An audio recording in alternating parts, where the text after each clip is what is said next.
গাছ আমাদের পরম বন্ধু। যেহেতু পরিবেশের ভারসাম্য রক্ষা করে গাছ, তাই আমাদের বাসার ভিতরে ইনডোর প্লান্ট ও বাইরে যে গাছগুলো মানায় সেই গাছ রোপণ করা উচিত। আর তাছাড়া গাছ আমাদেরকে অক্সিজেন সরবরাহ করে। আমার ছেলে তো গাছ লাগাতে ভীষণ পছন্দ করে, কিন্তু কী করব, যেহেতু আমার একটা ব্যালকনি, তাই আমি ওকে বেশি গাছ লাগাতে দেই না। আর ওই যে স্নেক প্লান্টের একটা মগে গাছ দেখেছেন, সেটাও একটা মাটির টবে এখানে লাগিয়েছে। গাছগুলো মাশাআল্লাহ অনেক সুন্দরভাবে বেড়ে উঠেছে। ও সব সময় গাছের পরিচর্যা করে, যত্ন করে। মাশাআল্লাহ গাছগুলো খুব সুন্দর হয়েছে। এই যে টাইম ফুলের গাছগুলো খুব সুন্দরভাবে গ্রো হয়েছে। Welcome back to my channel পাতিয়া ব্লগ থেকে আমি ফাহিমা বরাবরের মতো আরও একটি লাইফস্টাইল নিয়ে আপনাদের সামনে হাজির হয়েছি। কেমন আছেন সবাই? আশা রাখছি সবাই ভালো আছেন, সুস্থ আছেন। আজকের ব্লগটি আমি সকাল 9টার পরে শুরু করেছি, কারণ গতকাল রাতে বিদ্যুৎ ছিল না। 2টার দিকে বিদ্যুৎ আইছে। যেহেতু আমার বাসায় এসি এবং আইপিএস কিছুই নেই, যেহেতু আমরা মধ্যবিত্ত ফ্যামিলিতে বিলং করি। আর তাছাড়া একটা আইপিএস আনার মতো অ্যাবিলিটি আছে, তারপরও ছেলের পিছনে প্রচুর অ্যামাউন্ট খরচ হয়। দেখা গেছে ওর পিছনে বেতন 5,000 টাকা, আর 2টা প্রাইভেটে 5,000, 10,000 টাকা যা, আরও আনুষঙ্গিক 2 থেকে 3,000 টাকা ওর পিছনে খরচ হয়। সেজন্য আর বেশি হাজব্যান্ডকে বেশি প্যারা দিই না। যাই হোক, আমার নাস্তাটা রেডি হয়ে গেছে। এখন আমি এখানে 2টা ডিম সিদ্ধ করেছি, আর দুধ চার জন্য চুলায় লিকার বসিয়ে দিয়েছি। আর এখন আমি ডালিম 2টা কেটে নেব। তবে এর ভিতরে বলেছি যে ছেলে 7টার দিকে স্কুলে চলে গেছে, ওকে টাকা দিয়ে দিয়েছি যে ও আজকে নাস্তাটা ক্যান্টিন থেকে খেয়ে নেবে। আর ওর বাবা যেহেতু ভোরবেলায় বের হয়ে যায়, নাস্তাটা ও বাজারে করে, তাই আমি ছেলেকে বিদায় করে একটু ঘুমিয়ে পড়েছি। পরে উঠে দেখি 9টা বাজে, মেয়ে উঠেছে, আমিও উঠেছি। এখন আমার মেয়ে আর আমার জন্য আমি নাস্তাটা বানিয়ে নেব। এখানে আপনাদের ভাইয়া সকালে 9টার পরে এসেছে। ও 4টা ডালিম ও একটা সোনালি মুরগি এনেছে, তা আমি মুরগিটা কুটে রেডি করে ফ্রিজে রেখেছি। আর ডালিম 2টা নিয়েছি, ডালিমগুলো চুলে নিয়েছি। আর এখন দুধ চার যে লিকারটা তৈরি করে নিয়েছি, ওটার ভিতরে আমি উঁচা উঁচা করে 3 টেবিল চামচ দুধের গুঁড়া দিয়ে দিয়েছি। দুধ চাটা আমি বিভিন্নভাবে করে থাকি, তবে এভাবে করলে বেশি ভালো লাগে আমার কাছে।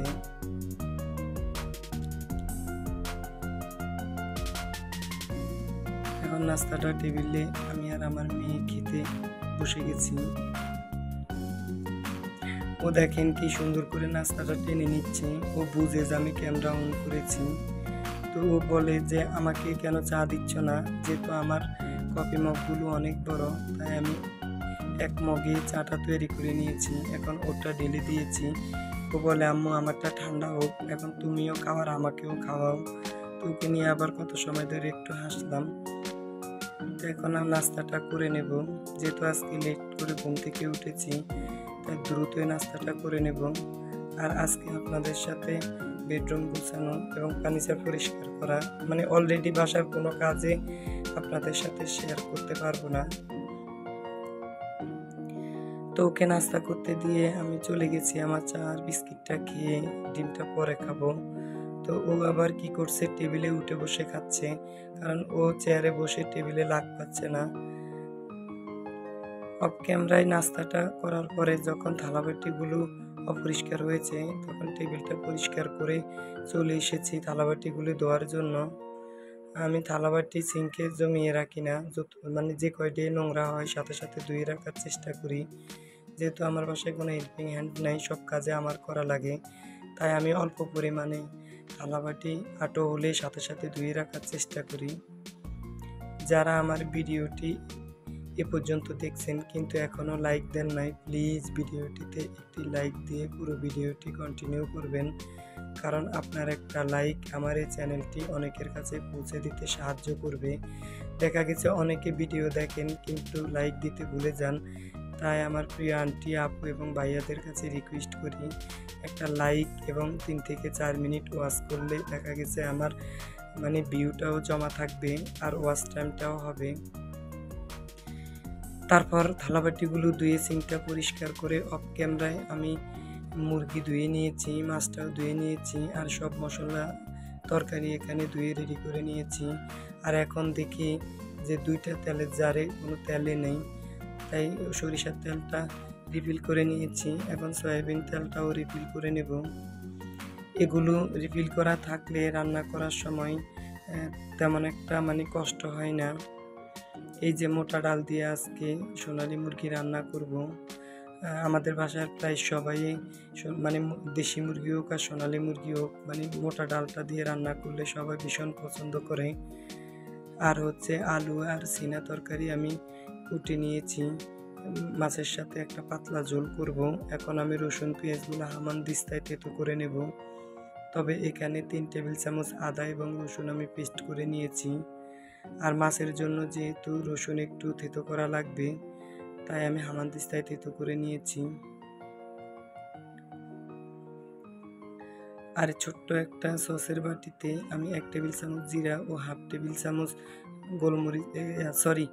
গরম মশলার গুঁড়া নিয়েছি। ধনেপাতার গুঁড়াটা আমাদের বাসায় তেমন কেউ একটা পছন্দ করে না, তাই আমি ধনেপাতাটা তরকারিতে ইউজ করি না। এখন আমি মুরগিটা রান্না করে নেব, তাই বেশি পরিমাণে পেঁয়াজ ও থেতো করে রাখা রসুন 1 টেবিল চামচ দিয়ে দিয়েছি। তবে আমি তেলের ভিতরে 2টা এলাচ, 3টা দারচিনি, লবঙ্গ, তেজপাতা দিয়ে একটু নেড়ে চেড়ে নিয়েছি, এতে করে ঘ্রাণ ছড়িয়ে পড়ে। তারপর আমি এই রসুন, পেঁয়াজ এবং কাঁচামরিচ ফালি করে দিয়েছি। এখন আমি হামানদিস্তায় ধুয়ে রাখা একটু পানি দিয়েছি। এবার দিয়ে দিব 3 টেবিল চামচ আদা এবং রসুন পেস্ট। এখানে আদার পরিমাণটা 2 টেবিল চামচ আর 1.5 টেবিল চামচের মতো রসুন বাটা, যেহেতু আমি পেঁয়াজের সাথে 1 টেবিল চামচ থেতো করা রসুন দিয়েছি। মুরগির মাংস হোক আর গরুর মাংস হোক, আমি একটু রসুনের পরিমাণ বেশি খাই। আর এখন এখানে আমি পরিমাণ মতো লবণ, 1.5 টেবিল চামচ হলুদ ও 1 টেবিল চামচ লাল মরিচের গুঁড়া দিয়েছি। এখন দিয়ে দেব চিকেনগুলো। তবে আমার মরিচের গুঁড়ার কালারটা তেমন একটা ভালো নয়, যেহেতু এটা আমার মা আমার জন্য দেশের বাড়ি থেকে পাঠিয়েছে। প্রথম কালার ছিল, অনেক দিন পর্যন্ত বাসায় রেখে দেওয়াতে কেমন জানি কালারটা নষ্ট হয়ে গেছে, তবে প্রচুর পরিমাণে ঝাল। এখন আমি এর ভিতরে গোলমরিচে আসে মুখ দিয়ে।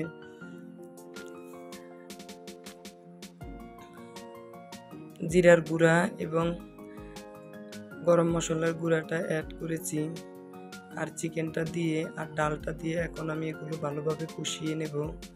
তারপর দিয়ে দিলাম হালকা পরিমাণে কুসুম গরম পানি পরিমাণ মতো। আমি আরও একবার পানি অ্যাড করব, তাই এখানে আমি অল্প পরিমাণে জল দিয়েছি। এবার এর ভিতরে আমি কলিজাটা দিয়ে দেব। কলিজাটা পরে দেওয়ার চেষ্টা করবেন। দেখা গেছে মাংস কষানোর সময় কলিজাটা গলে গিয়ে মাংসের কালারটা নষ্ট হয়ে যায়। ওই চুলায় মাংসটা বসিয়ে এখন আমি মাছগুলো ভেজে নেব। তবে আমি এর ভিতরে মাছগুলো হলুদ, মরিচ, লবণ দিয়ে ম্যারিনেট করে রেখেছি। এই কড়াইতে আমি মাছটা একটু ভাজতে সুবিধা পাই, লেগে যায় না। এখন মাছগুলো উল্টে পাল্টাই দেব। মাংসটা আমার প্রায় হয়ে গেছে। এর ভিতরে আমি 1 মগ কুসুম গরম পানি অ্যাড করব। মাংসের ভিতরে সবসময় গরম পানি অ্যাড করার চেষ্টা করবেন। এরপর দেখেছি লবণ হয়েছে কিনা, অল্প পরিমাণে লবণ প্রয়োজন, তাই আমি লবণটা দিয়ে দিলাম। এখন এটাকে ঢাকনা দিয়ে ঢেকে দেব। ভয়েস দেওয়ার সময় একটু নয়েজ হয়, প্লিজ এগুলো ইগনোর করবেন, ক্ষমা সুন্দর দৃষ্টিতে দেখবেন। তারপর এখন মাছটা রান্না করব। এখানে আমি পেঁয়াজ, রসুন কুচি, কাঁচামরিচ দিয়েছি, আর হাফ টেবিল চামচের চেয়ে একটু কম আদা দিয়েছি। পরিমাণ মতো লবণ দিয়েছি, 1 টেবিল চামচ হলুদের গুঁড়া দিয়েছি, আর 1 টেবিল চামচ মরিচের গুঁড়া দিয়েছি। তবে পুকুরের মাছ যখন আমি রান্না করি তখন আমি এখানে জিরা, আদা একটু অ্যাড করি, চাইলে আপনারা স্কিপও করতে পারেন। এখন আমি আলুটা কষিয়ে ঢাকনাটা দিয়ে ঢেকে দিয়েছি। আর সিনা যেহেতু নরম তরকারি, একটু পরে দেব। আর এদিক দিয়ে আমার মাংসটা হয়ে গেছে, উপর দিয়ে আমি কাঁচামরিচ দিয়েছি আস্ত সুন্দর একটা ফ্লেভারের জন্য। আর এখন ভাজা মাছগুলো দিয়ে দিয়েছি। আমার মাছের তরকারিটাও রান্না হয়ে গেছে। এর ভিতরে আমি আস্ত কাঁচামরিচ দিয়ে দিয়েছি। কাঁচামরিচ দেওয়ার সময় মরিচের নিচের পাটটা একটু ফেলে দিবেন, এতে করে মরিচের ফ্লেভারটা তরকারির ভিতরে ছড়িয়ে পড়বে। তারপর অফ ক্যামেরায় আমি গ্যাসের চুলাটা পরিষ্কার করে যে থালাবাটিগুলো সিঙ্কের ভিতরে অপরিষ্কার হয়েছে সবগুলো ধুয়ে পরিষ্কার করে রেডি করে তারপর এখন তরকারিগুলো বাটিতে বেড়ে নিয়েছি। আপনারা তো প্রায় ভিডিওটা দেখেন যে আমি সাথে সাথে তরকারি বাটিতে ডালি না, দেখা গেছে বাটির কালার নষ্ট হয়ে যায় গরম তরকারি ডাললে, একটু ঠান্ডা হলে তারপর আমি ঢেলে নেই।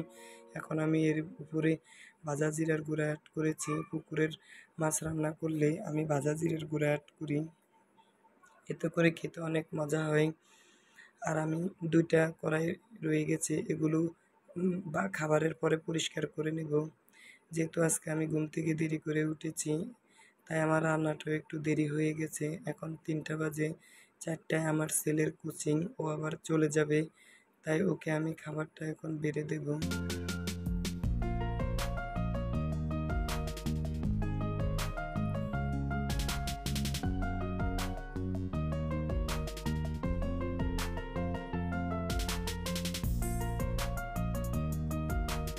যারা আমার ভিডিওটির এখনও সাথে আছেন কিন্তু এখনও সাবস্ক্রাইব করেন নাই, প্লিজ ভিডিওটিতে একটি সাবস্ক্রাইব করে পাশে থাকার অনুরোধ রইল। আর আপনি যদি আমার ফেসবুক থেকে ভিডিওগুলো দেখতে চান তাহলে পেজটা ফলো দিয়ে রাখতে পারেন।